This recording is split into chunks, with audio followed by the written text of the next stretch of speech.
অনেক দিন পরে আবার বাগানের একটা ভিডিও বানাচ্ছি। আগের মূলা গাছগুলো সব তোলা হয়ে গেছে, আর এগুলো সব আবার নতুন মূলা গাছ।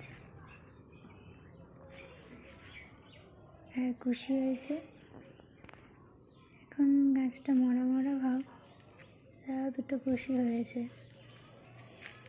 আর ভেতর থেকে দেখার চেষ্টা করছি কটা লাউ হলো। অনেকগুলোই লাউ ধরেছে। প্রথমে যে দুটো হয়েছিল হনুমানে কামড়ে রেখে গেছিলো, তো সেগুলো আর খাওয়া হয়নি। এখন হয়েছে, এখন একটু দেখে রাখতে হবে হনুমান এলে। এখানে আবার বাবা এগুলো কুপিয়েছে, লালতে শাক, মূলো শাক, এগুলো আবার লাগাবে, পালং শাক। আর এগুলো লালতে শাক আগে লাগিয়েছিল, মাঝে মাঝে পাতা তুলে তুলে খাওয়া হয়। গাছ তুলি না, পাতা তুললে অনেকবার খাওয়া হয় একটা গাছ থেকে।